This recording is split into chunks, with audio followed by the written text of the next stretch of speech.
Good news, everyone. Evil Genius Zero here, welcoming you to another couch conversation. Today we're going to discuss Transformers 1986. So this is the animated movie that came out in 1986, obviously, starring Judd Nelson and Leonard Nimoy and Orson Welles and Peter Cullen's in there. Anyone that is associated with Transformers from the '80s seem to be on this. The animation is beautiful, colorful, and bright. Something that is lacking from the live action TV or live action movies. It's a lot of fun. The soundtrack is fucking amazing. The animation is clear. The character designs are bright and colorful and like distinct from each other. Um, the transforming sequences like seem to make sense. They're not just like right. They like actually seem to like translate kind of well into this is where the robot head pops out of, and it seems like those are consistent things. I think that the live action movies, they try to do something like that too, maybe even better, but whatever. It's cool. The storyline is different than than what we have seen so far in the TV series, and there's a lot of reasons behind it, kind of nefarious almost if you really think about them in like the context of what they're trying to do. So the point of Transformers and many other cartoons for children, especially at this time, is to sell toys, right? They are long form advertisements for toys. So typically, an episode of Transformers in the first generation, they would introduce at least one new Transformer, and they would kind of be featured in that episode, so that the kids could see those things and be like, "Oh shit, I want Cliff Jumper. I want to get that thing," and then they go to the store and they buy Cliff Jumper or whatever the Transformer is, the one that's in that episode for that week, and then they move on. And so there might be a core cast of Autobots and Decepticons, or Optimus Prime, Bumblebee, and like Ironhide, and the medic one. I can't remember his name off the top of my head. And then the core Decepticons are Megatron, Starscream, Soundwave. So those are like the core group that we've seen from the TV show. However, almost all of those motherfuckers are dead as of this movie. They kill off or drastically alter Megatron into a new form and rename him Galvatron. Galvatron. They kind of reform a couple of Decepticons into like his new army or whatever. And like some of them stay this, still are around and stay the same. So like Soundwave is still around, and Constructicons or whatever can still form Devastator and all that shit. But like they kill off Starscream, just he's gone. They kill off Optimus Prime. So we're just gonna move on. They kill all those guys off and they introduce new characters. So like I said, they reintroduce Megatron as Galvatron with a totally different character design and voice actor portraying him. In this case, it's Leonard Nimoy. And then in like the TV series that follows, it's totally someone else. I don't know who it is, but likewise, Judd Nelson plays one of the new Autobots introduced, Hot Rod, aka Rodimus Prime, who's basically becomes the new leader of the Autobots. And we have RC introduced. She's like a female robot. We have Springer introduced. He's technically a tri transforming Autobot or whatever. He can transform into a car of sorts. He can transform into a helicopter and obviously a robot. A new character named Cup is introduced as well. He's like some kind of like weird El Camino or something. And I don't know if like Perceptor and Blur, they all have really bright, colorful, themed designs. So like Hot Rod is like red and orange and yellow, and like Cup is like I guess like a bluish, but like a seafoam type blue green color. RC, the female transformer, is pink. Surprise.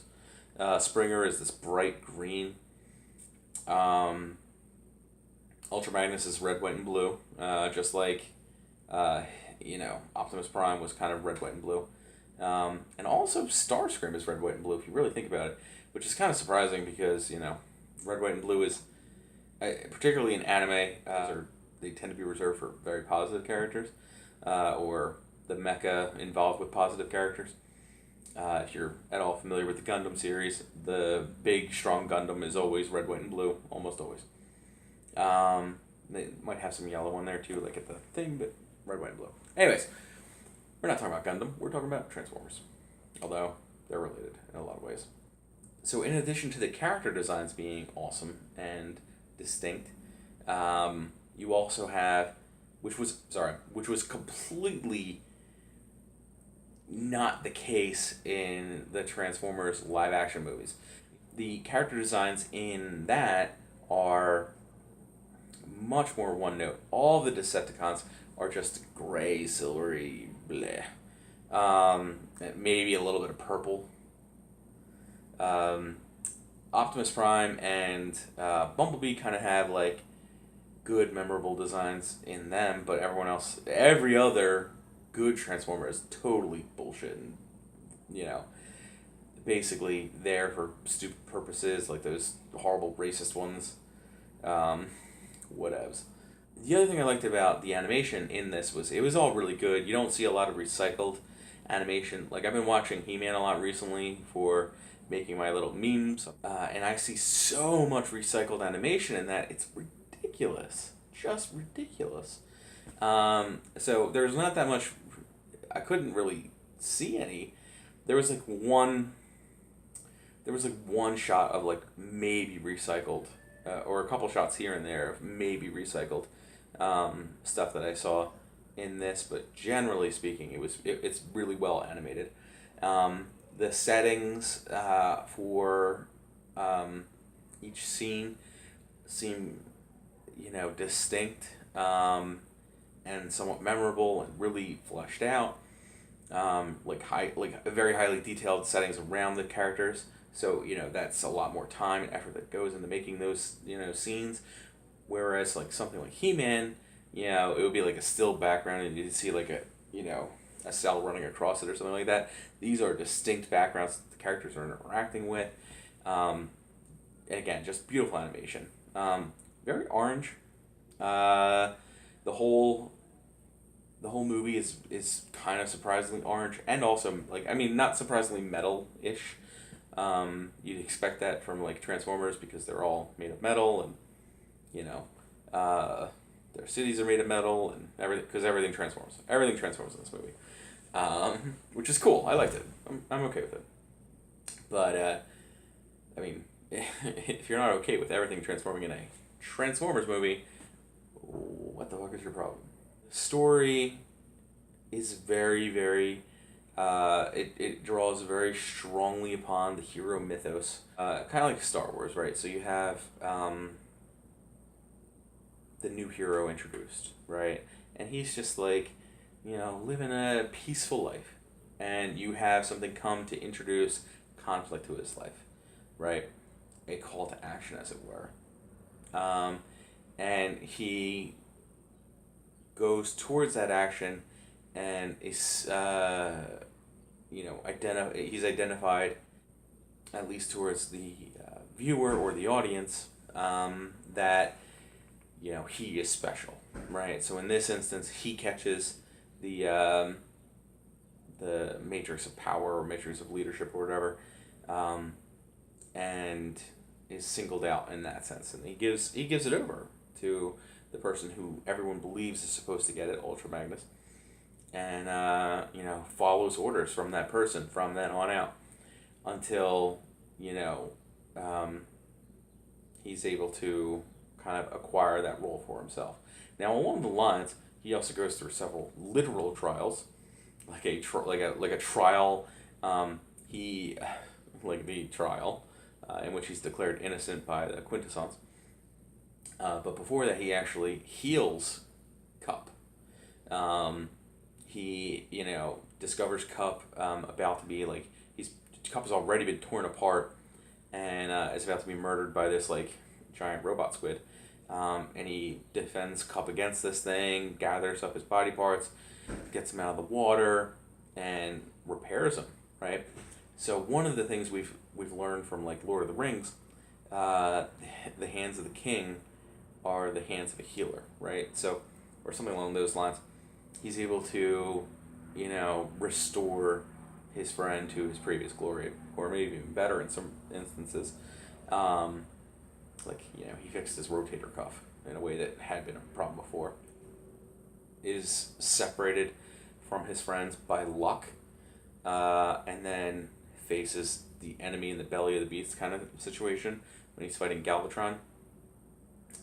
He draws his power from Galvatron and grabs the Matrix leadership and has this awesome 80s music pumping scene. He unleashes his own personal power and through that is able to save the day. And he's immediately recognized as the new leader of the Autobots, and that's it.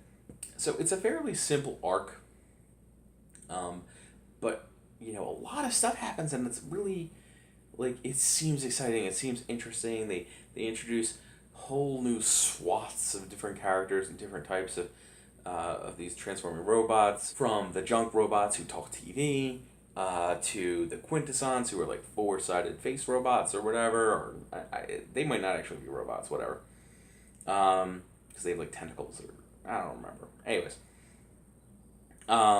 they introduced the Sharkticons and various other robot fish and shit, which don't really make sense, but whatevs, guys. We're just rolling with it. Rolling with it with some awesome music, and it's a great movie. I love it a lot. I do get that at the end of the day, this movie serves its function, right? It makes you want to go out and buy some new toys, and if you're a kid in particular, and it kills off all the old toys so they don't have to keep making those either. And it tells a nice story of a new leader arising from the population, just from the rising from the ranks, as it were. Other neat things that I liked about this movie include that they have other little arcs for like Daniel, right? So he is just this little kid who likes to fish or whatever, and he's friends with Hot Rod, and he gets on this adventure, and he helps save RC, and he gets a new transforming robot suit thing for himself, and then he saves his dad from certain destruction, right? That's cool. And RC, they kind of play her up between a little bit with Springer and a little bit with Hot Rod, Rodimus Prime. It's not clear which way she's going to go, or who's the actual love interest for her there, but it's not like a primary focus of the movie. But that would be really easy and obviously done in most action movies, right? If you have the female character, she's going to go with the main character. But in this instance, Springer could have easily been the the guy she rolls with, as it were. She rolls out with. Springer has some really cool scenes, and he basically he has this sword because he's a helicopter and helicopters have blades. So there's a cool sword fight with him and the one of the Junkticon things. I don't think they actually name them, at least not in this. And that was cool. It's interesting that the Junkticons are all kind of the same thing too. They're all some kind of motorcycles. I guess there are technically races within the Transformers that you don't really necessarily notice as much. Like there are the Dinobots, and there are the Constructicons, and there are the I think there were flying Autobots too. I can't remember what they're called, but that's more in the like the the cartoon or whatever. They're all cartoon. We're all retarded as cartoons. That those are more in the TV series cartoon. It's funny. He dies after sustaining like you know some damage to his chest, but like Cup gets torn apart. Ultra Magnus gets destroyed, like shot into like pieces, basically. And both these characters are restored through like just maintenance and repair and whatever. But yeah, for the purposes of the plot, it was necessary to kill Optimus Prime, so he just dies. It doesn't really require more explanation than that. I think this even bothered me when I was younger, but not necessarily in like not when I first saw the movie per se, because I was like 5 or so when I saw it the first time. It came out in '86, and I would have been 4 then, but I didn't see it in the movie theater. I imagine I saw it on VHS or something like that, maybe a year later. So I was probably like 5. Um, and I've loved this movie for 30 years now, guys. It's a great, fucking fun movie. Um, I've owned it on DVD for at least 10 years. I consider buying the Blu-ray occasionally because it's not really available online, and that's like the only time that I do that, but I consider it. So it's a really fun movie. I hope you guys enjoyed it. I hope that you enjoyed my discussion about it, and if you have any questions, hit me up in the comments or on Facebook at Evil Genius Zero. And you can message me on Facebook Messenger, all that kind of stuff. If you have any topics you want to see me cover in the near future, please, again, just hit me up in those places, and I will catch you on the next video.